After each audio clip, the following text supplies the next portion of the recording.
Should I get a women's specific bike? This is one of the most common questions I get from you female riders out there. Today's video is sponsored by Competitive Cyclist, and in this video we're going to be delving into the details of women's specific bikes.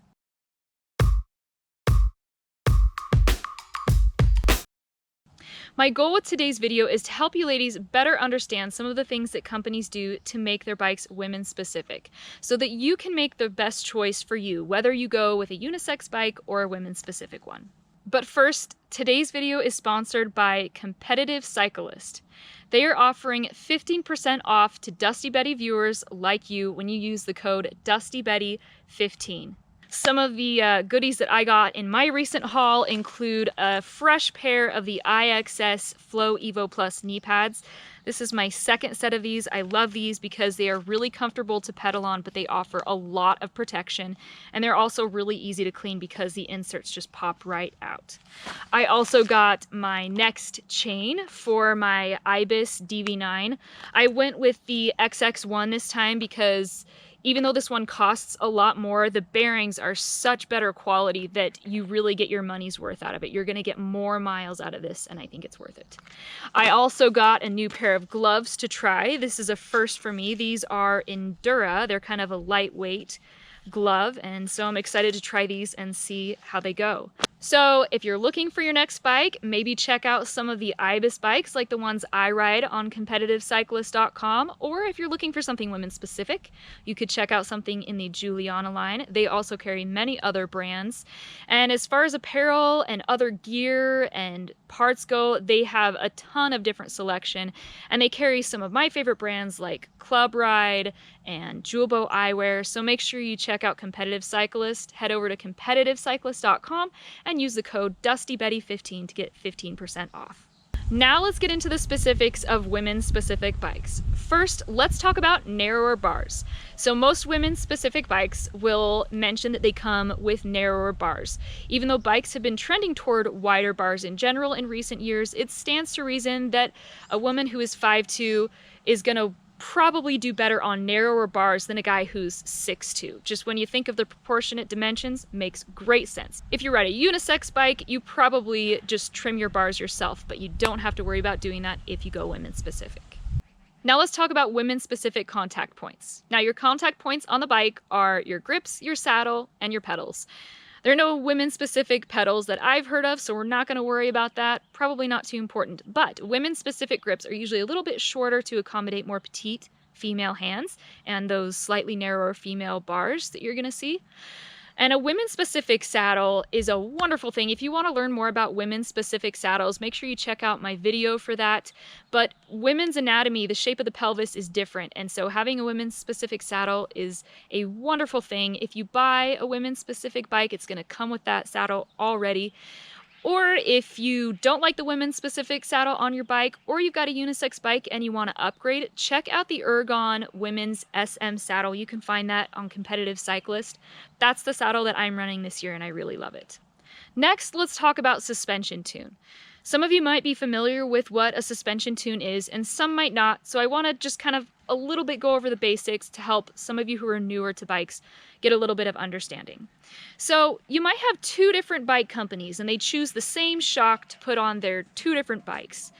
Those shocks are probably not going to feel exactly the same because each of those companies has chosen to put a little bit of a tune on that suspension to make it have the feel that they want that particular bike to have. If you look inside of an air shock for your rear suspension, there's a chamber that has air, and there's also multiple chambers that have oil in them, and they allow oil to pass through.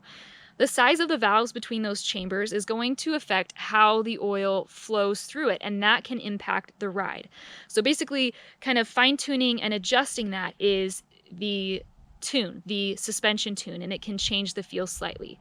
Now, in addition to giving a shock a certain ride feel that the company wants it to have, they also take into account average rider weight that they expect to have, on that bike. So it makes sense that on a unisex bike versus a women's specific, that average rider weight is going to be higher. So typically speaking, you will probably get a lighter tune by riding a women's specific bike. It's still good to do your research because right now, this year, I'm riding Ibis bikes. They tend to like a lighter shock tune, and that seems to work great even for the small female riders. So do your research, but that is one great thing about women-specific bikes is that you can expect that they will have a lighter shock tune. If you're newer to riding or if you're not riding super technical terrain, don't overthink the shock tune too much, but it's still a good thing to be aware of when you're shopping for bikes. Now let's talk about women-specific geometry. Now this is when a company takes into account some of the typical differences between male and female anatomy, and they tweak some of the measurements and angles and things like that on the bike to accommodate for that.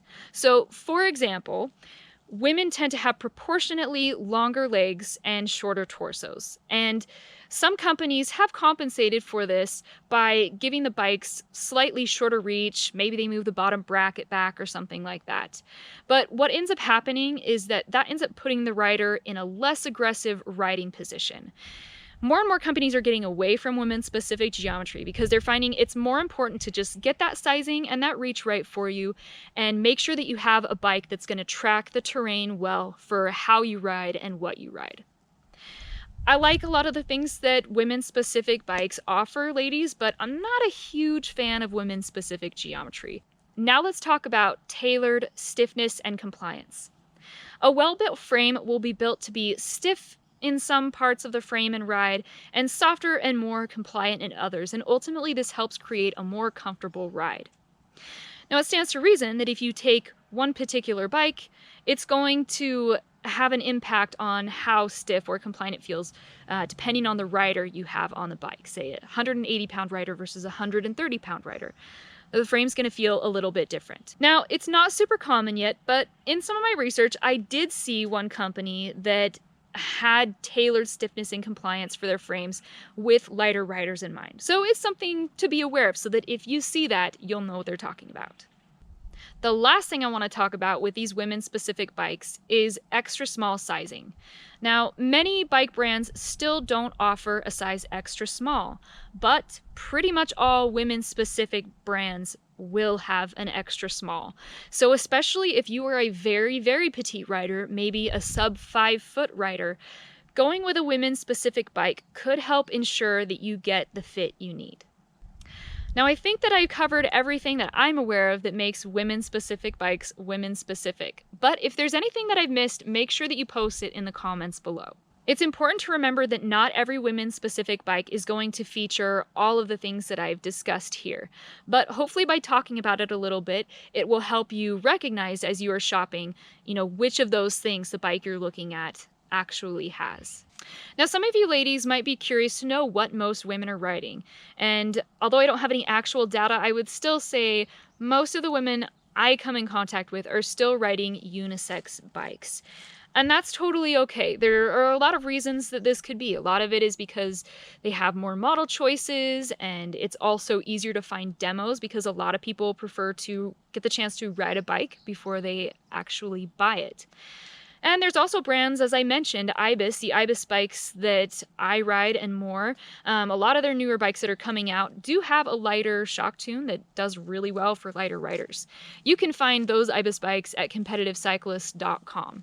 Now, I still feel like a women's specific choice might be a really great selection for a lot of you. It's great to just buy a bike and know that it's going to come dialed with a lot of those things for you already. If you're interested in shopping women-specific bikes, head over to competitivecyclist.com and check out some of the Juliana bikes they have. Juliana is a women-specific line.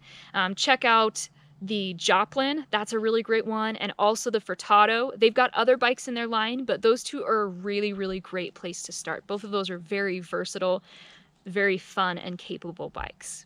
If you've enjoyed this video, you should also check this other one out because I think you might like it.